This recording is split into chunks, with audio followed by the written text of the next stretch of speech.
Ladies and gentlemen, this is the main event of the evening.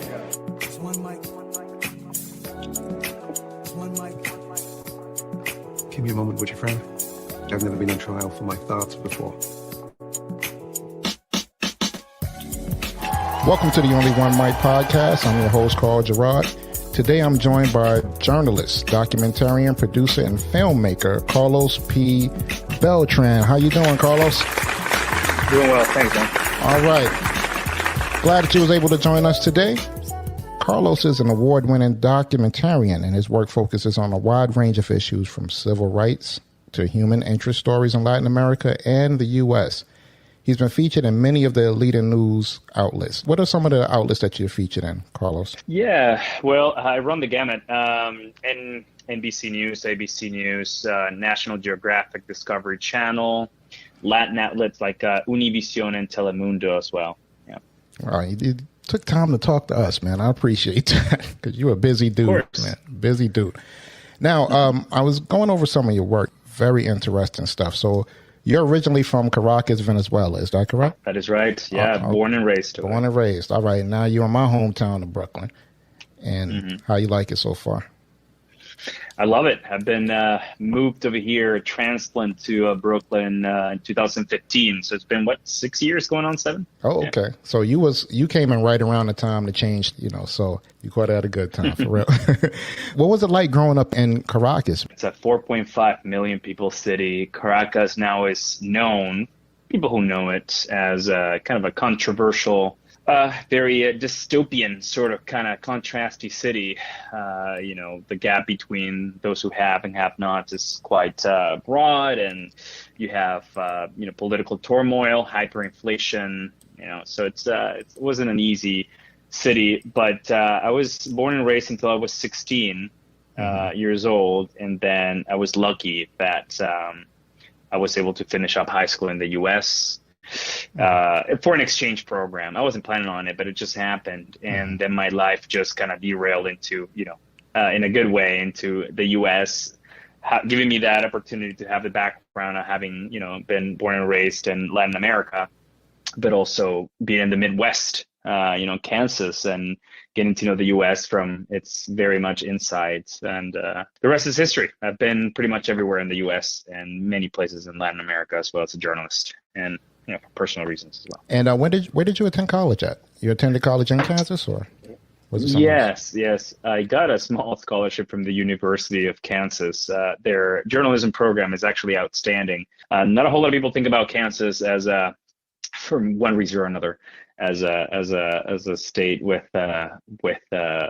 journalism and media, school, but it actually helped quite a lot, and I loved it. And because of my education in Kansas, I got opportunities up on the West Coast and eventually in the East Coast. But University of Kansas. I graduated in 2009.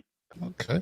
What attracted you to journalism? To me, is about storytelling. Of course, it's a broad question because you can talk about, the ethics and morals and then the responsibility that we have as journalists to tell stories, the unbiased way around it. But I've always seen myself as a storyteller first and foremost. And I ended up in journalism because I always wanted to do creative things, right? I actually I have a background in advertising as well.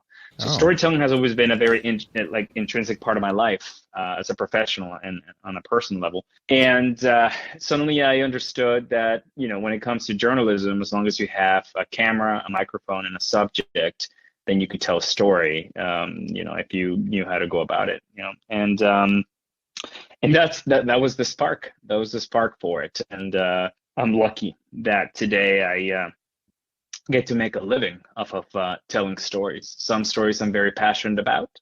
Some stories just need to be told because they're in the news cycle. Right. But it's storytelling nonetheless. So. Yeah, I just had an interview last night, and I was telling the young lady that I interviewed, and I said the same thing: is that there's stories out here that need to be told. Like, it's just like people like yourself. Like, a lot of people don't know what happens behind the scenes in journalism because we only look at the major networks and see what goes on when they're sitting behind the desk with the teleprompter. But your work have you right on like the front line. Some of the stuff that you've done, I know you've covered the protests of Nicolas Maduro in Venezuela, which was, very violent protests. And you were right like in the thick of it. So you seen everything, boots on the ground. And you also sat down with like a lot of hardcore drug dealers. They were doing their thing. How do you get people to sit down with you and be comfortable enough to do this in front of you? Because normally there was a code, like when you were doing these things, that you didn't put this out there for public consumption because it was too indicting. How do you get people to be comfortable enough to do this? To sit down, like how do you even make the approach? So in the most general sense, I don't believe in being able to tell compelling stories through parachute journalism. You can't just pop up somewhere and in one day or two get your story and get the hell out. You get only the gist of it. You need to be able to have your foundation. And I did cover Venezuela for 4 to 5 years. And the stories that you mentioned, me being able to do stories on cocaine traffickers in the slums of Venezuela, or cover in a very in-depth way the riots and political turmoil over there, come from me having made contacts with many, call them subjects or characters in the I get zeitgeist of Venezuelan pop culture and the streets, For example, you mentioned the cocaine traffickers. That's just because I made the approach because I knew that I wanted to tell, I had, brush with that world because of the many stories that I had told over the years. But my freelancer, I guess the person who took me from one place to the other, he had contacts, he had friends, he introduced me. I spent about a week or two just making, acquaintances, if not friends. That's too much of a word. If I'm a journalist, I'm just making acquaintances with these folks. And in the end, their ego pushed them to say, I don't care, put a camera on me and I'll tell you whatever it is you want to hear. And then that's how I did it. In that specific instance, but it's a case by case basis. My only general rule is, don't try to, or even pretend that you're going to be able to tell a full-on in-depth story in just 1 or 2 days, popping up somewhere without contacts or, prep work, Right. So in those situations, like I know you've dealt with various situations, and people like understand that he's not just doing, violence and crime. Like there's a lot of good human interest stories. Go to Carlos P Beltran. .com, look at some of his videos. A lot of it is not violence. It's a lot of good human interest stuff out there.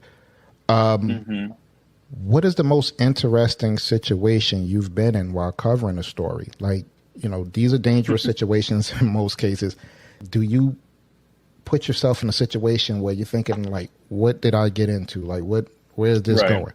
Yeah, definitely. Well, let me just touch on that point. I've covered everything from political turmoil in South America to trends in the U.S.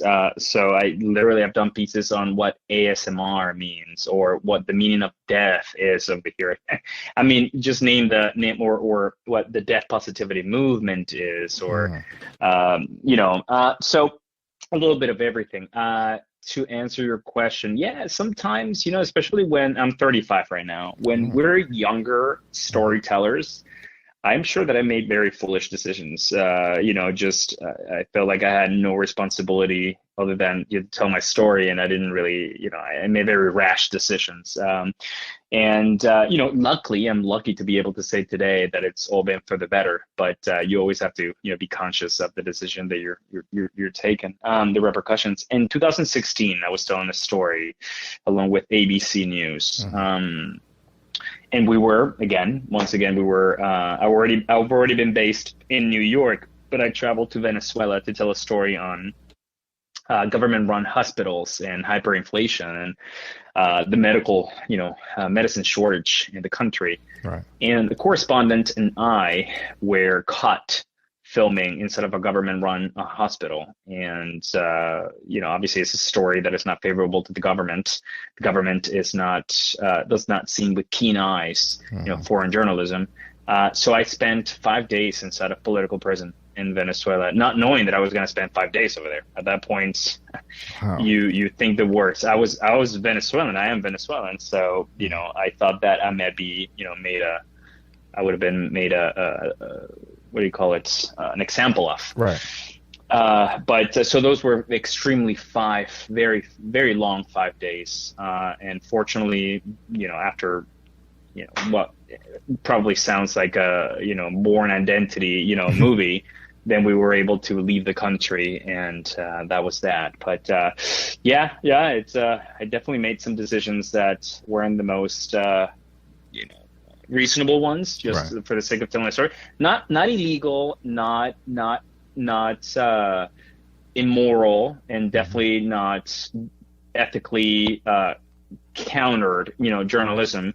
Not at all. It just knowing the place, knowing the country, knowing the laws, and knowing the situations. I made decisions that ended up in us being, behind bars for 5 days. But so that's probably one of my most interesting ones. I've been named on national television in South America as well as a trader. Oh, wow. So those are kind of like appetizers that I throw over there, because they sound sensationalistic, but they do speak of the the commitment that I've had to my work. Because I'm still a journalist nowadays. I'm not managing a bar or or moved on to any other realm of storytelling. Yeah, that's some dangerous stuff, man. So you still labeled a trader there. You still go back. So I haven't been back to Venezuela since 2017, but you have your contacts. As if I have to go, you make sure that's as much as you can. That there's no problem. But like I said, it's 2021 and I haven't been there in 4 years, and it's for a reason. So I'm trying to make more sensible choices. These days. Now, what is the story that touched you the most? That's difficult because there's been many. There was a story I did back in 2018.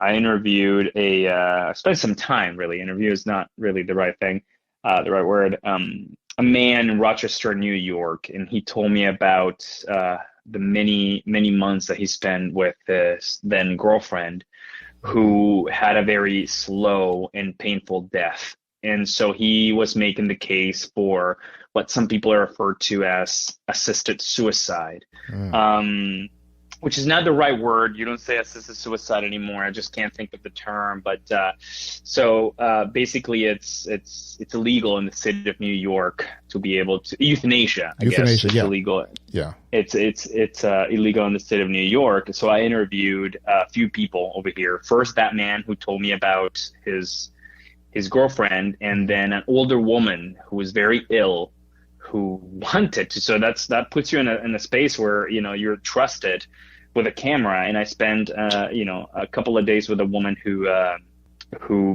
basically wanted to pass. But it was not legal for her to do it in New York, to have anybody help her pass in New York, and she didn't have the wherewithal to move to a state that would allow her to go through the process. So of course, here I'm breaking that rule that I have of not just jumping into a story, being able to tell that, because I did spend a couple of days with each of these people, but I did a lot of prep work. So a lot of phone calls before I showed up over there. But at any rate, that's one of the stories that, if you ask me, pops up, right away. But I've done stories on family separations in the U.S. and on political asylum seekers in the U.S. that also, are quite emotional and emotionally draining as well. Yeah.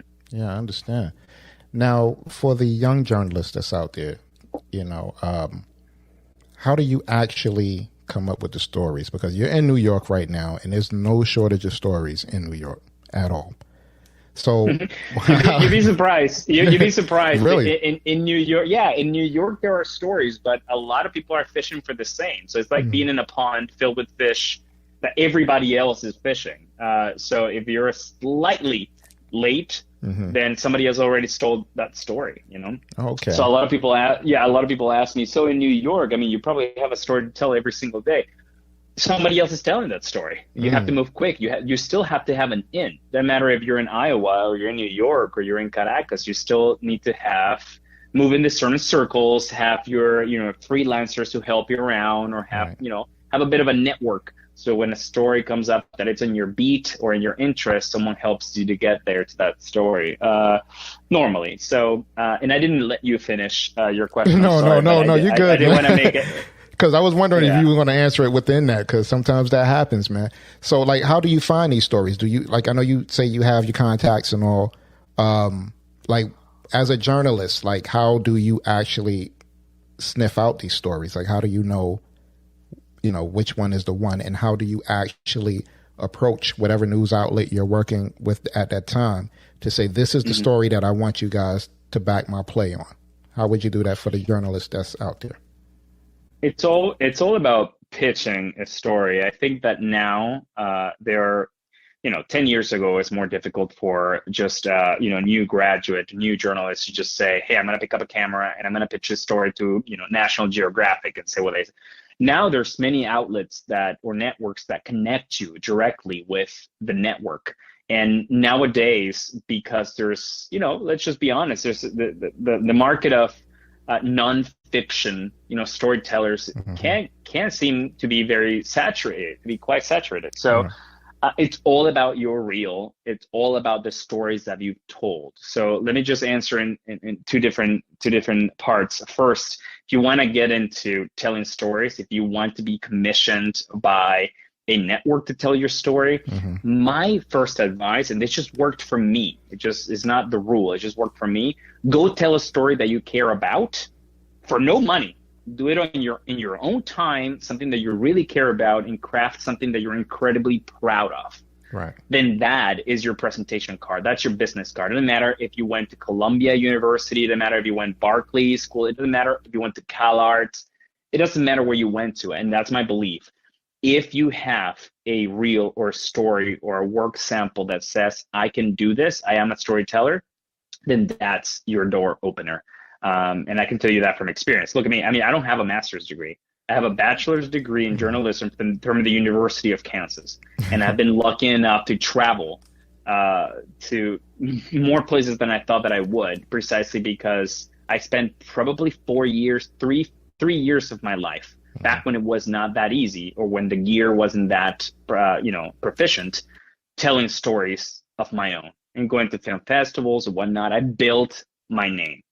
Nowadays, you can just, grab a camera for $1,200 or less if it's used, and then, shoot in 4K with have a microphone and spend a month telling a story that you really care about. Cut something, 2 minutes long, 5 minutes long, different formats, and then that's your presentation card. It's much, much easier and faster when I was doing it. So that's in one sense. And the other is, look, you're not going to pitch, you understand the network. If you're trying to pitch a story to, and by the way, use LinkedIn. And LinkedIn, you can reach out to a lot of people, pay for the LinkedIn professional, and then you get to reach out to the editors of any network if you want to pitch them. Or, talk to people that you might know from your networks. If you know me, you can pitch directly to NBC at this particular point in time.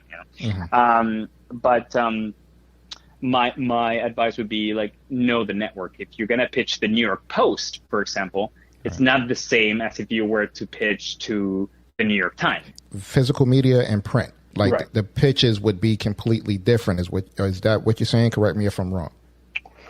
Well, in a sense, when it comes to story, you're talking about a difference of maybe format or a difference in logistics. But the story is the story, whether it's in print or video. However, the New York Post releases or publishes stories that are different from those released by the New York Times. They also have different standards. Right. Same with any other network. So you're not going to pitch a story about tax evasion to National Geographic, because it makes no sense. National Geographic is not going to take up that story, right? So the New York Post likes more, upbeat, more character profile, kind of gritty, sex appeal type of stories. Almost tabloid-like. To be honest with you, yeah, sure, that kind of thing. And by the way, I'm very good friends with the folks in the video department of the New York Post. I've done plenty of work for them. In fact, the cocaine traffickers in Venezuela story, I did that for the New York Post. They allowed me to tell that story, but it was gritty. It was real. It's different than if you were to pitch, say, to ABC News under a different standard. Maybe ABC News would have told you, oh, look, if these people are doing cocaine in front of you, maybe that's something that we cannot air, Right. So, and that's just an example. So that's just for you to really know who you're pitching this story. Otherwise, you're just throwing, darts in the dark. With the mediums too that we all use these days, everybody's pretty much becoming a journalist at this point. Yeah, that's interesting that you say that, but it's also different. And I think that at some point very soon, we're going to make the distinction between a journalist and a documentarian, or, just a storyteller. Right. And I guess this is very timely. I'm not sure when you'll publish this, but the Anthony Bourdain documentary dropped, I guess, a week or two ago. Right. And there's been a lot of talk about how the director made choices that are not strictly journalistic, but they're more stylistic in the storytelling world. For example, they used AI, artificial intelligence, to mimic the voice of Anthony Bourdain. Yeah, I heard about reading that. through some text. Right. So that is something that in journalism and for any network that you're working for, you will never be able to do. However, this is a documentary. This is storytelling. And documentaries, for the most part, are the vision of the filmmaker, of the director. So you have some flexibility. So when you talk about nowadays everybody's a journalist, I would say nowadays everyone has the capability. It's more feasible, not everybody, but most people have the feasibility of becoming a storyteller because you can have a camera, a microphone, a subject, and if you know how to edit, then you can tell these stories in a very appealing, stylistic way. Is that journalism? Well, it depends, and I'm hoping that at no point we're gonna run into the question of what is journalism versus what is art versus what is documentary, because it can get very ambiguous and blurred. But so that's that's my 2 cents on on the whole. Everybody's a journalist. I believe everybody can be a storyteller. Right. Journalism holds standards of ethics and legalities that documentarians don't have to uphold themselves to, strictly speaking. Yeah, so like in certain specials, you can't air, like you said, on ABC where someone's doing drugs or someone's on drugs or something like that, whereas the regular person puts that on YouTube. They just put it out on YouTube. So and also it's like the network standards, right? We're talking about as well, not just the like ABC News itself standards, but it's also network standards, if I'm correct. That it's just certain things you can't show with certain times. And even though TV is like anything goes these days, but I understand what you're saying, because that's not an actual story with characters. Those are actual people, and you have to be sensitive to that subject. Of course, absolutely. Yeah. And there's so many differences. Like people would ask you, well, what do you want to tell? I'm sorry, I have a. This is New York. This is New York, man. Sirens. Yeah. I go to sleep to those noises, so I understand. Yeah. Exactly. But no, look, when you talk about, and you can also get into the whole topic of what's shareable, what's popular. Like if how many views can I get for this story on something that's super interesting. But look, look at TikTok. Look at Snapchat seems like almost obsolete now. But look at TikTok. Like anything over there can be popular, made popular, and has millions of views. Has nothing to do with journalism or even storytelling. It's just something. It's a character. It's something that's happening that becomes popular. So I am of the thought that successful journalism has nothing to do, absolutely nothing to do with views. It doesn't matter if 5 people watched a video that you made, or, I guess if 3 million people have watched it, but views should not be the standard of quality journalism. I've seen plenty of incredible journalism pieces out there that only get a handful, just dozens, or maybe 1,000 or 2 views. As opposed to something that is, has nothing to do with journalism, but it's, catchier, or it's an explainer, or it's just more,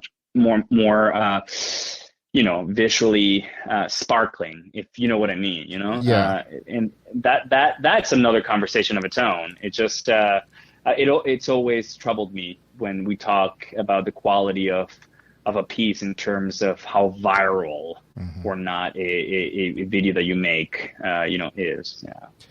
So do you work directly in the newsrooms, or they just, call you in when you have something to present, or are you there on a daily basis? How does that work? At this point in time, so let me talk. For most of my career, I worked as a freelancer. Basically, I traveled to wherever it is that I wanted to travel, and I pitched a story from where I was, and then I pitched to several networks, and whoever bit, then I did the story for them. Now I work for NBC News. Now, as of August 2021, I work for NBC News exclusively. So I am in the newsroom. I have a beat, which is climate. So all my stories have to be in a way related to that. But so it's a different world, because now I'm inside of the beast, as you would, and I am. And I'll speak very candidly, because a lot of people ask me what the differences between being a freelancer or being staffed, are, and many. And I've lived many years as a freelancer. I have colleagues who have gone from being staffed to freelancers, and I myself went from freelancer to staff. So for anyone out there wondering what's better, there's not such answer. It just depends where you are in your life. I'm in the point in my life where I want to be able to have the opportunity to tell stories that I care about with a network that I actually care about, but also it gives me some sort of security, the fact that I do have a steady paycheck. Right. However, as a freelancer, I love being able to just travel wherever I wanted and then pitch story wherever I was. But then, certain degree of risk comes with that approach, because what if nobody buys this story and you already spent the money to be somewhere, So it can get a little tricky. There's a certain degree of leverage that you have to have. You give a little to get a little. Yeah. How hectic is a day in a newsroom? I know a lot of people probably listening is wondering, because today was a pretty interesting news day, if you know what I mean, with the whole homo situation. Yeah. So how hectic is like an average day? Your average day. I mean, if you know nothing of the newsroom, then you think that your average day is like the stock market. A bunch of journalists just screaming and smoking and saying, F you, whatnot, you gotta get this story out. That's not how it is at all. And it's because most newsroom nowadays are so compartmentalized, you have different beats. Like I, for example, did not cover the Cuomo stuff because I'm climate. So I have nothing to do with that. And my day is so busy that even though I know what's happening with them, I'm not talking to my senior editors or executive directors about that story. So it's very busy, but nowadays it's very busy with calls. Like I literally, after this interview with you, I'm going to sit down with my associate producer and talk about this story on farmers in the West Coast and, rising temperatures, and so we're going to talk about how to craft that story to present it and pitch it to different news shows, right? Like at NBC, we have the Today Show, Nightly News, NBC News Now. So internally, we have to pitch to these shows. So I think the whole coming up with ideas and pitching is something that will never end. If you're a storyteller, you're going to have to pitch stories, come up with them, whether it's just from reading articles to, eavesdropping to whatever. But everybody's looking for the next big story. And believe me, if you've read it in the New York Times or Wall Street Journal, then the story's already been told. Chances are that unless you find a different angle, you're not going to be able to tell that story successfully. No one's going to buy it. So research, and, trying to find a beat that works for you. More research, just for like doing these podcasts and stuff. Yours is like on 20, in terms of research, so I understand. Now, getting back to the whole thing with you starting in journalism and what attracted you to journalism and all, tell us about your first big break. What was it? Do you remember what story, got you in there, and how did you feel when you first saw like, this is my work that's being displayed right now? So when it comes to my big break in journalism is different than my big break as a storyteller. I remember that, and just to tell it quickly, as a storyteller, I began in advertising. And I remember that at some point I was directing commercials with 150 extras with one of the best directors of cinematography in my country. And, so I felt, and I was only 25, 26 at the time. So I felt like I had a huge future in that industry. Right. And then I got sick of advertising. My big break in journalism probably was in 2014. I was at the right time at the right place, even though it might have not seemed like it. Right. 2014, I was in Caracas, and there were very violent riots in Venezuela for several reasons. And I remember I was one of the few journalists at the time who was producing stories exclusively for US-based networks. And I remember I got a call from Fusion TV. Oh, Fusion. I don't know if, Fusion. I don't know if it's a thing anymore, Fusion, but they reached out and they said, look, we want you to film dispatches for us every day, just for 4 or 5 days. Go film and give us dispatches on these stories. And at the time, they were paying me something that nobody else had ever paid me, for like in terms of like actual money, cash. And I thought, holy crap, okay. And I worked extremely hard for 5 days. I filmed and I edited, I delivered, filmed the morning and afternoon, edited and delivered at night.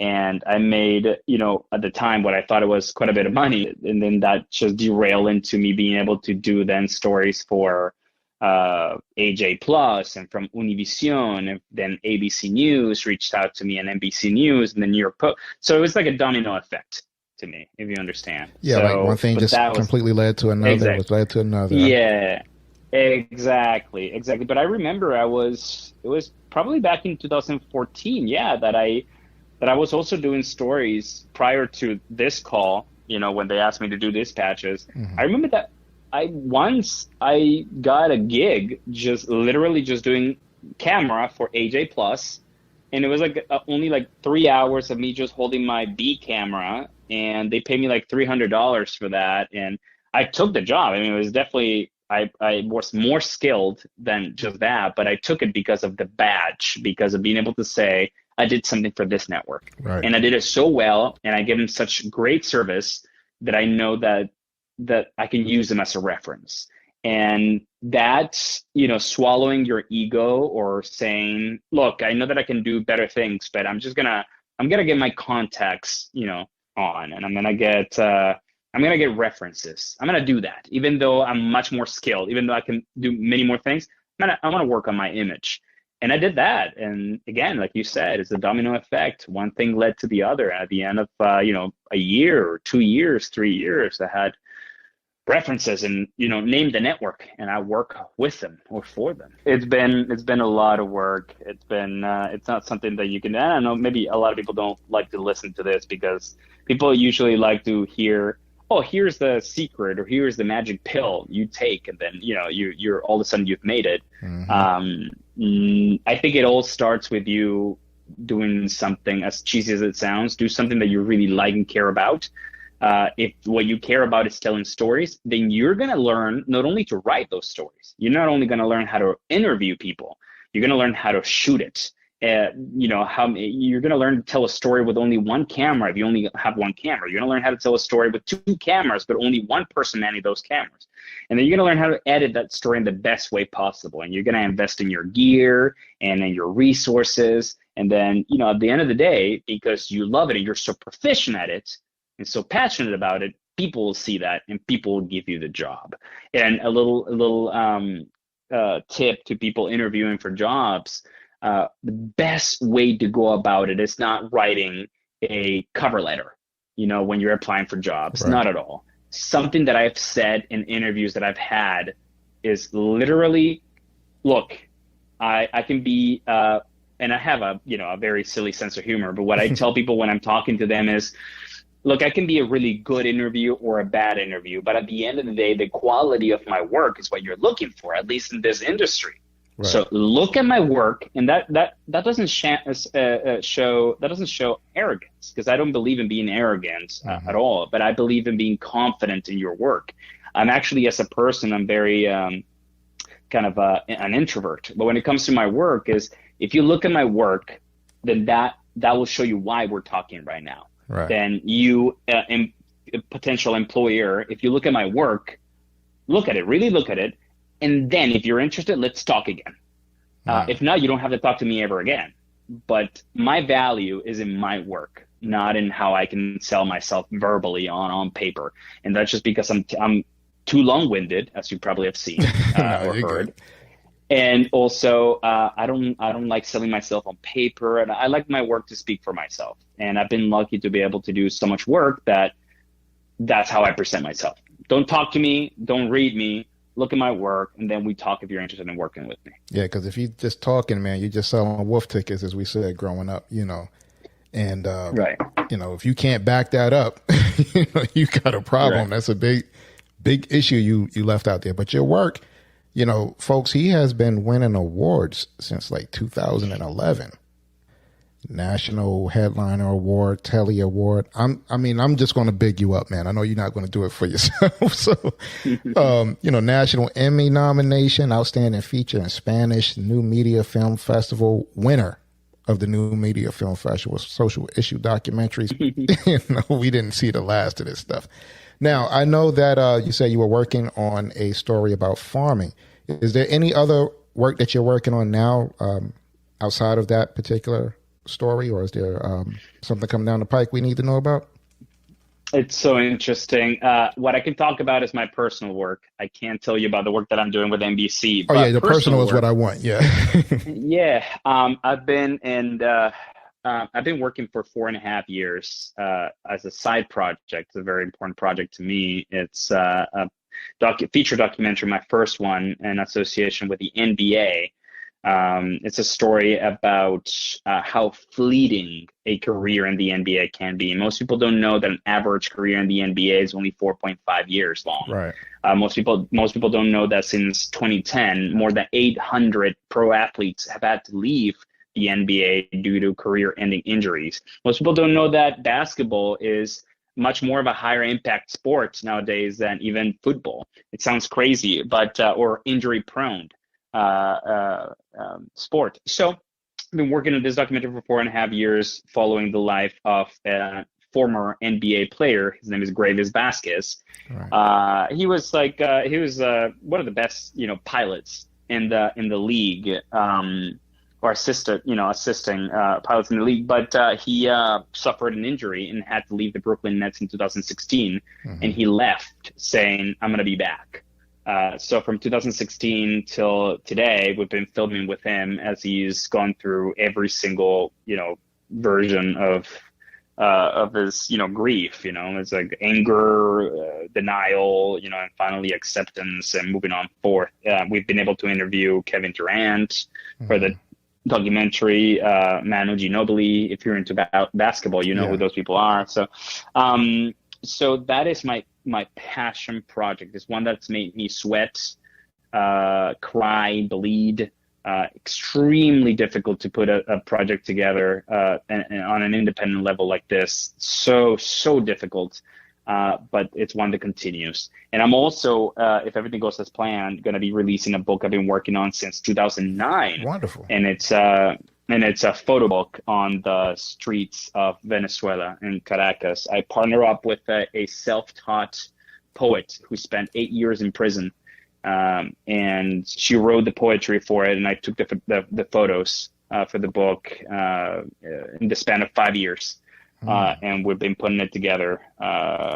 We've been working hard on it for the past 3 years, and hopefully it'll come out in 2022. But so that will be out there as well. These are side projects. I do believe that if you have a job that takes up most of your time or mental capacities, then for your mental health, having a side project to put your energy into and get some sort of other kind of reward is very important. So I'm lucky to have 2 projects that have been ongoing for years, and I'm hoping that I'll see them through. Well, I'm going to have you make a commitment right now, if you could. When those projects come out, you got to come back and talk about them. Sure thing, Carl. You got to let me know, man, because that basketball documentary, is something that I think that kids can benefit from watching. I always tell kids, have a plan B. Everybody don't make the NBA. Or if you do, you're fortunate enough to do it, these situations come up, whereas you might get injured. And if basketball is all you know, You know, yeah, you're gonna have a problem. You might get in the NBA and might not actually be a star player. You can be a bench warmer, man. And at the end of the day, a bench warmer's check is not Kevin Durant's check. So you may not be able to sustain yourself for but so many years. And I think that's something that, don't get me started on that. I used to coach basketball. So, we definitely got to have you back to talk about that, because I think that's very important. Also with your other work as well. Very artistic work, and I definitely want to check it out. Now, one more thing, or at least one or two more things before I let you go. You gave me so much time, and I really appreciate it, Carlos. Do people get you confused with Carlos Beltran, the baseball player? Do you get that? He's been my icebreaker for the past 10 years or 11 years. Yep. It's always a fun thing, to talk about. You always use that. My usual line is, no, I wish I had so much money, or yes, but I changed careers, or, that kind of stuff. But it always breaks the ice in a good way. You can't go wrong with a popular name, I suppose. Yeah, he had his fair share of issues as well. So I think you're doing a little bit better. All right. And one more thing. I ask a lot of people this question in the hopes to make them think. What would the Carlos today, with all the accomplishments and all the things, all the projects, say to young Carlos from Venezuela? What would you tell yourself if you were able to do that? Yeah, it's a funny thing. You know what? I would tell him everything happens for a reason. That's exactly what I would tell that person. I wouldn't tell him to work harder. I wouldn't tell him to be happier. I wouldn't tell him to be more secure, because all that could affect the way that you do things if we're really taking this hypothetical into reality. But I would understand that everything happens for a reason, because at the end of the day, what my life has taught me is that with every decision, there's a consequence, a butterfly effect. And I am where I am because of all the mistakes and all victories I've had since I decided to go into this career. So, yeah. All right. So we thank you, Carlos, and I'm going to let you go. Folks, this is Carlos P Beltran. I encourage you, please check out his work. Carlos, can you tell us where we can find you on all your latest adventures, buddy? Just at carlospbeltran.com or at Carlos P Beltran. That's my every social network. Yeah. Okay, excellent. And you can catch the Only One Mic podcast on Instagram and Twitter at the Only One Mic P1 and Facebook at the Only One Mic podcast. Also, you can contact us via email at theonlyonemike00@gmail.com. There you can post your comments, questions, anything that's on your mind. You can go ahead and leave it. Don't forget to like and subscribe when you do. Carlos, once again, thank you, my man. Thank you. I really appreciate you for coming on. Very insightful. And guys, make sure you look out for his work, please. And as always, I tell you to speak your truth quietly and clearly and listen to others, even the dull and the ignorant, because they too have their story to tell. Thanks again, Carlos. Thank you. All right. Take it easy, man. And the One Mic podcast is signing off. Peace.